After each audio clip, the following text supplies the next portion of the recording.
Okay, so we're going to actually talk about preparedness this morning.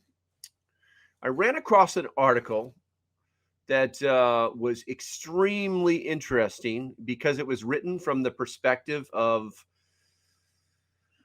a very experienced prepper, probably very well known in the community in general.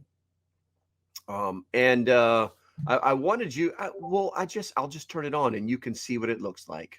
Let's flip this switch over here, and you can actually see this. It's called "I Hate Being a Prepper, and You Should Hate It Too." Excuse me. I'm going to move this over here, and I can make it bigger so I can see it. All right, and written by James Walton. It was from January 2023. And you're like, hate being a prepper. What are you talking about? That doesn't make any sense. And so let's go ahead and look at the first thing that he talks about. Oop, okay, a little clunky, a little clunky. He says that I hate hiding this part of my life. The thing I hate most about being a prepper is that these are parts of my life that I must hide from others. This has become less and less a reality for me, but for years I only mentioned my prepping to very few people. Now, we've probably all been through this as preppers. We all must have realized that at some point, we play the OPSEC and loose lips sink ships game, and we don't want to tell people it for a myriad of different reasons, of which we'll talk about briefly. But for the most part, it's just important not for everybody to know everything about you unless you truly trust them. Let's go ahead and continue on here. We're actually moving a lot faster than I want to, so we may stop to check the chat here shortly because I have not said good morning to everybody like I normally do. All right, come on now, get off of there. There's the thing covering up my screen. I can't read it. There are people close to us all who get it. That's got to go way faster. That's kind of weird. There are people close to us all who get it, but just don't get it enough. They know things are bad, but they will not look over the edge to see just how far the abyss goes. They will not give themselves over to the prepping and survival. And the title of this section is I Hate Convincing People. I hate being a prepper, and you should hate it too. I hate finding myself in the position where I'm convincing someone that they need to prep. Now, I'm gonna go out on a limb and say that we have all experienced this in the past, and that this just comes down to not just us wanting them to be prepared or them to be preppered or preppered. You've been prepped. Oh my God. This is about your sincere concern for their safety during a crisis event. That's what this comes down to. We have family, we have friends, we don't tell them everything, but we let them know that, oh, by the way, we have some things and you should have some things too. We are prepared and you should be prepared too. And the reason why we're prepared is because of this. It normally has to do with some global crisis, or it could be a hurricane. Because a tornado touched down in the back of my son's property a couple days ago. So the real things happen because it's the real world that we live in. And trying to get people to come along to that is very difficult sometimes.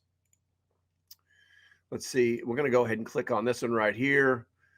I hate being judged. We face judgment as people who prepare. Despite all that has happened over the last 3 years, people still look at preppers as fringe individuals that are paranoid, scared, and potentially dangerous. Not to mention many religious and political assumptions made about the preppers as well. These are pretty pretty straightforward statements, guys. And the fact is that as preppers, we are judged. Once a person knows that we're preppers. You know, we automatically get filed away in that category of the original Doomsday preppers that were just a little bit out there, that just drank a little bit too much of the Kool-Aid, and who they were just not a moldable to society. I think I just made that word up. Immoldable, not amendable, but immoldable, like to mold into society. Hey, somebody look that up. That might have actually been a real word. And society will rarely accept the outcasts society will create these people as outcasts to justify their lack of preparedness. It's kind of a reverse thought process where, you know, if you don't agree with somebody, that you create the scenario where you can position them as somebody who's not agreeable. It happens all the time. It happens in our daily lives. People do that to us, and not just as preppers. So if we just remember that what we're doing is for something good, then nothing bad can come from it. Nothing bad can come from it. Let's go ahead and jump on over here to slide to the next one. We're at here. I hate knowing what is really going on. The old saying is very true. Ignorance is bliss. Being a prepper is about positioning yourself as far away from that bliss as possible. You know what could happen, what is happening, and how bad it could go. You know all the worst people and organizations in the world and what effect they're having on your way of life. Guys, this is extremely true. This is extremely true. When you know what is going to be, what could happen, you know, and not from the perspective of like, oh, what could happen, man. When you know what could happen, you know, a hurricane could come and destroy everything. A tornado could land in your son's backyard. Wheat could stop being grown. There could be a blight.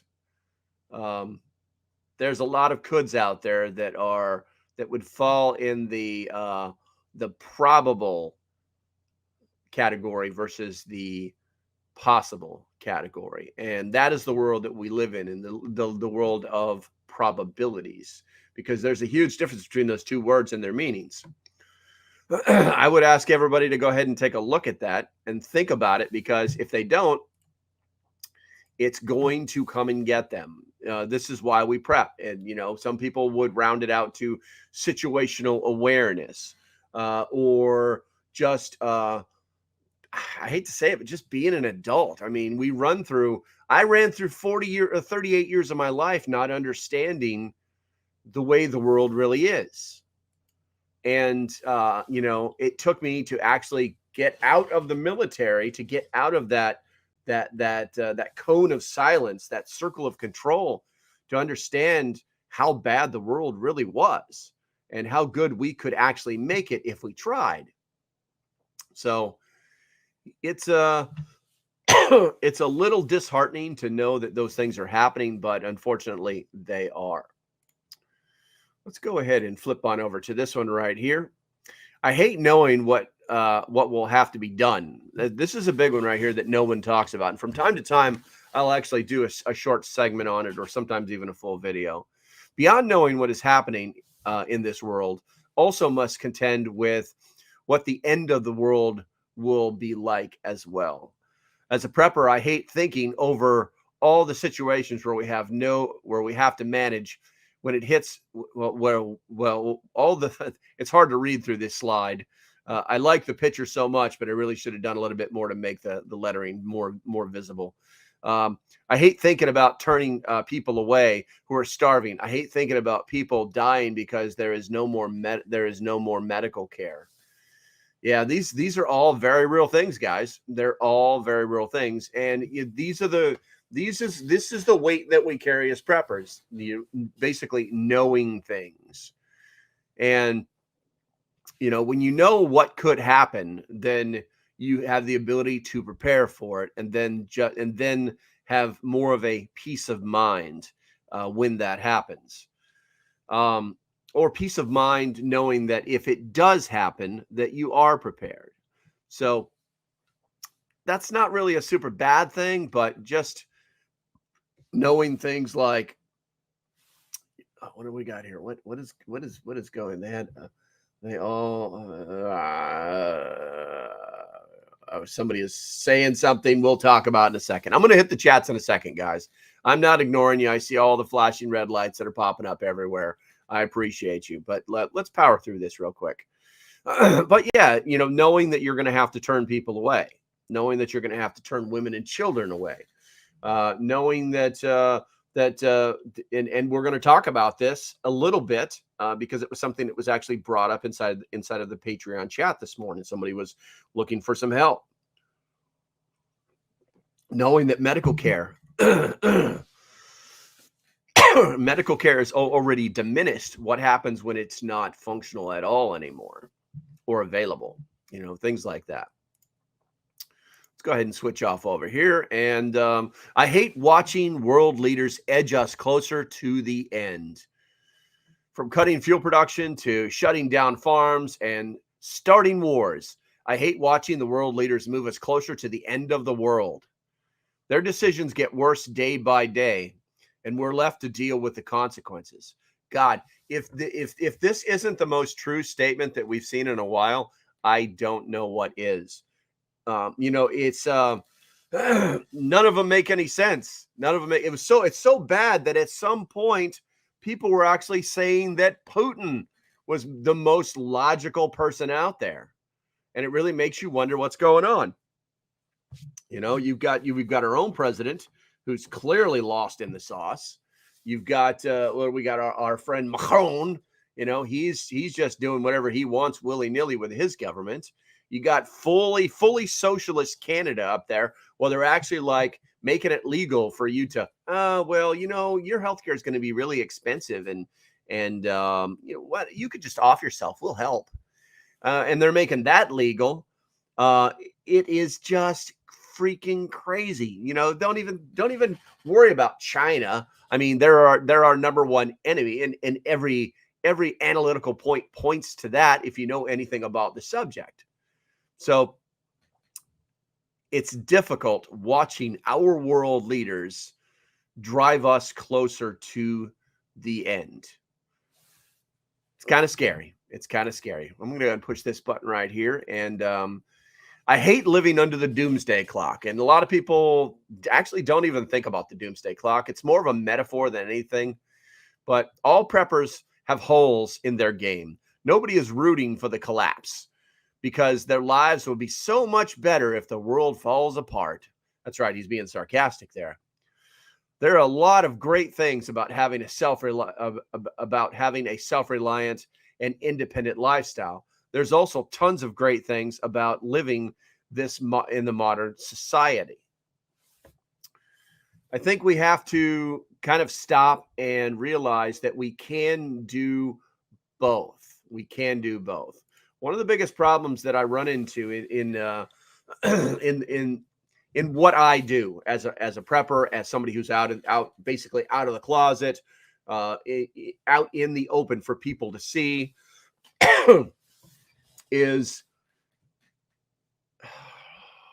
knowing that I'm going to be shunned by certain types of people that wouldn't call them preppers. They like to label themselves as homesteaders. Now, if you're a homesteader, that's great, but you're also a prepper.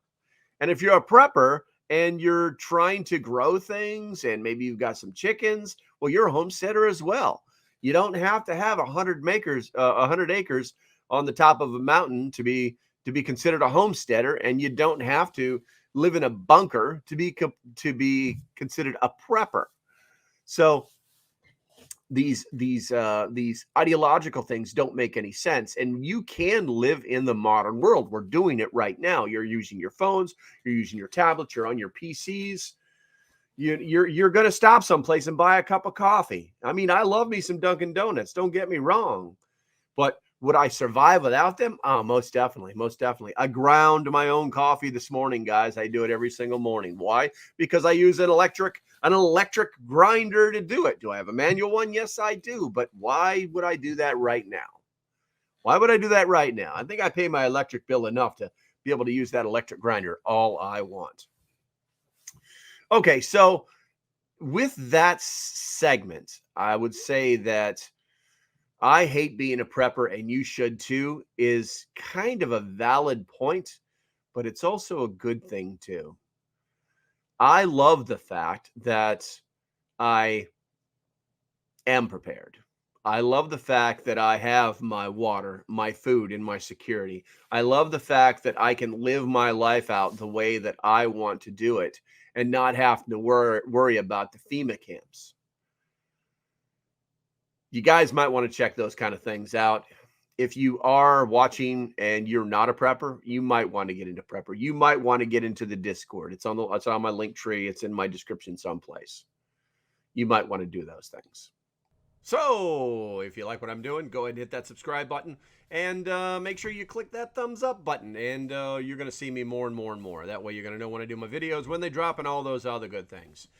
Thanks for watching, and as usual, stay safe, have a great day, and I'll see you when I see ya. Bye-bye.